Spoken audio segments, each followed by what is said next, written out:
বন্ধুরা সকলে কেমন আছেন? আশা করি ভালো আছেন।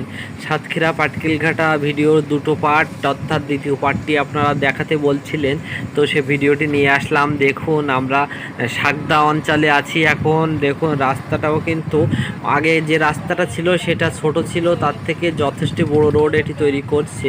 এই দেখুন সামনে একটি ইটের টলি, বাম সাইডে একটি টলি, এতে হচ্ছে পাইপ আছে কিছু।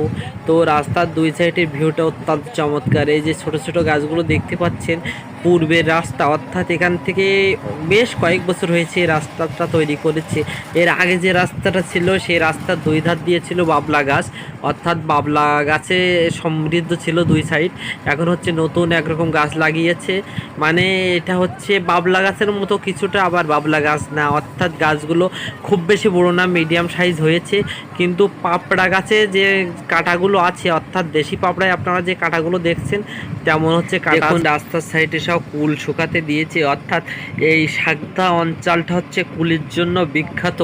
এখানে হচ্ছে পথযাত্রীরা কিন্তু কুল পায়। দেখুন ওই যে গাছগুলো দেখা যাচ্ছে সব কিন্তু কুল গাছ। এখন কুল ঝাড়া হয়ে গিয়েছে, অর্থাৎ কুল সংগ্রহের পরে গাছের হচ্ছে ডাল কেটে দিয়েছি, অর্থাৎ 1 থেকে 1.5 হাত মাটি থেকে উপরে রেখে বাকিটা সব কেটে দিতে হয়। দিলে আবার নতুন কচমি ওঠে, নতুন পাতা গজায়, নতুন আবার ডাল হচ্ছে চারিদিকে ছড়িয়ে যায়। তারপরে আগামী বছর আবার ওখান থেকে হচ্ছে কুল সংগ্রহ করবে। সে পর্যন্ত কুলের পাতাগুলো হচ্ছে চারি সাইডে মেলিয়ে যায়। দেখুন দুই সাইডে কুল বাগান আর ঘের, এই যে ঘের দেখতে পাচ্ছেন দুই সাইডে। এখন জল দেখা যাচ্ছে না, কারণ এখন সব হচ্ছে সোনালি ফসল বছরে একটি সময় এরা লাগায় এই সময়টা। তো এই ধানগুলো উঠে গেলে আবার সব মাছ চাষে হচ্ছে চলে যাবে এই জমির আলি, অর্থাৎ এই যে ঘেরের যে সাইডে অবদা দেওয়া থেকে অবদা দিয়ে সব হচ্ছে কুল বাগান লাগানো, অর্থাৎ কুলের গাছ লাগানো।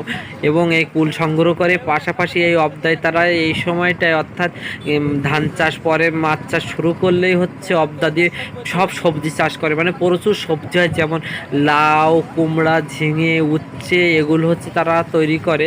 এই যে সাগদার যে ব্রিজ আমরা দেখতে পাই, এই সেই ব্রিজটাতে উঠছি। এটা হচ্ছে মানে আমাদের সাতক্ষীরা জেলার একটা সুন্দর ব্রিজ বললে ভুল হয় না, দৃষ্টিনন্দন ব্রিজ, সাগদার ব্রিজ। এই জায়গার ভিউটা সংগ্রহ করতে গেলে গাড়ি থেকে নেমে হচ্ছে অথবা স্পেশালভাবে এসে সুন্দরভাবে তুলে ধরতে হবে।